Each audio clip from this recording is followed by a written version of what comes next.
Hello and welcome back to Paleo Talks. As usual, the mountain has nothing to do with it. And I'm finally doing this. The moment you've all been waiting for. I'm covering T-Rex. Now hopefully we can continue without any interruptions. So as you can see, I spruced up the studio with some an old dinosaur toy, an old T-Rex toy, Jurassic Park toy that I had from like 2005, in honor of this episode. But our first one here, the earliest known member of Tyrannosauridae, is Timor-lengi, I think is how you pronounce this. A lot of these early T-Rex ancestors have really weird names, and as you can see, it's not that big. It's actually really small. You know, you'd expect it to be huge, like, well, him. It's not, which is really surprising. You know, and you would see what's more is it had feathers. And you know, some dinosaurs like raptors and things like that you think of with feathers, but not T-Rex. Certainly not T-Rex. I never thought of T-Rex with feathers. But a lot of its ancestors had feathers. Now we have other stranger, and you know what the weird thing is? They get even smaller. This thing is even smaller than the original one. Look at that. It's smaller. And there's a weird crest. It looks like a throwback to the Dilophosaurus. And the weirdest part is it also has feathers. Now this is Guanlong. Obviously it's Chinese, but it's a bit easier to pronounce. And I forgot to click view image. But yeah, there you go. You can see it better without all the other images in the background. But you can see it's also feathered. It's very small.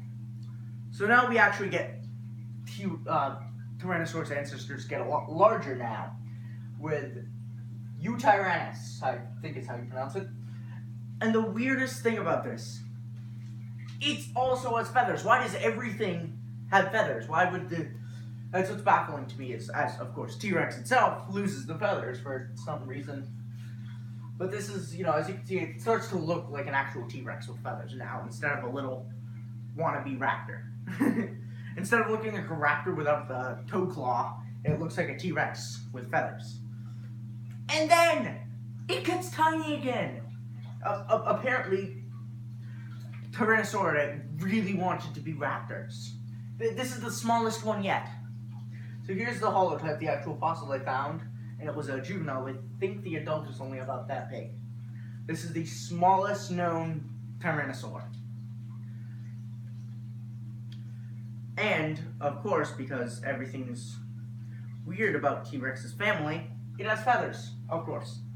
This thing does not look like something that would evolve into T-Rex. It looks like a velociraptor. You'll get to see more of Velociraptor when we cover them. So then they start to get bigger again. This is a little bigger than the original one. Yeah, it took them several million years to get to the original size. But I think this one, nope, still has feathers.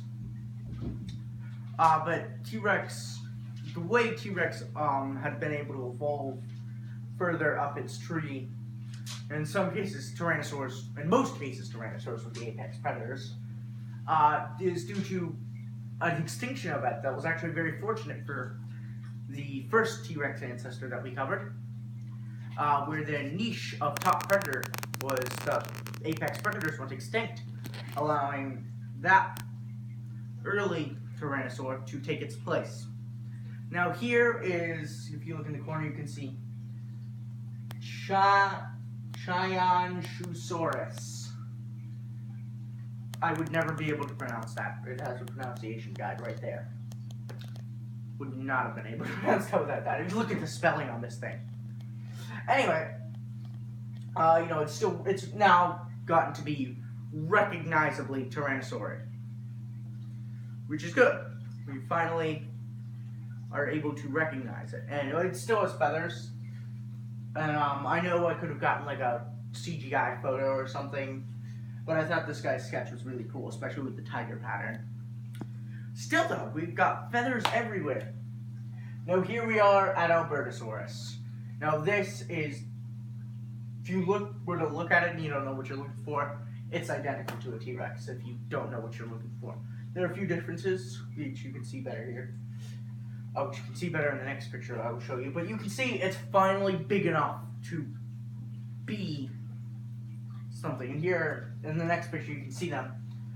It's got the characteristic two-fingered hands, and it's actually got two little horns. And it's a bit smaller than T-Rex. It was clearly found in Alberta, Canada. That's why it's called Albertosaurus. Finally, we have the big guy himself. Believe it or not, they do not have one of these type of pictures for T-Rex for some reason. Like what? This was the best one I could find. Now, it's wonderful thing. And our next bit, really? Really, Godzilla?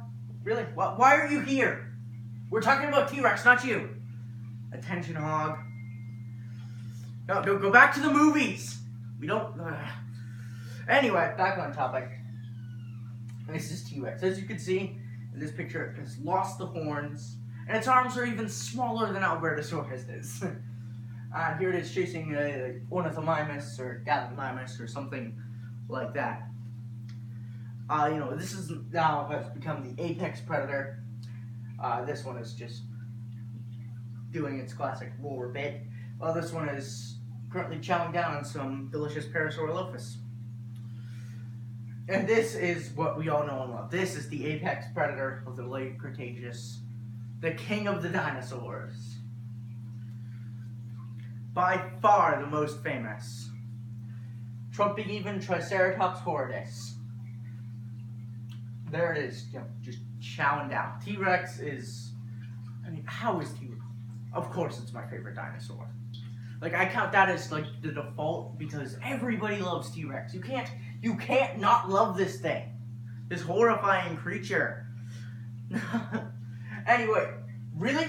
You're back. I told you to go away. Okay. Magnificent creature. Its teeth were as long as bananas and serrated like steak knives. It had a sense of smell almost as good as a turkey vulture. Second best sense of smell in the animal kingdom. Massive bite force. We're actually not sure how massive it was, but we know it was huge. Huge bite force. Easily able to crush the bones of Triceratops and other massive creatures. The king of the dinosaurs does not have feathers.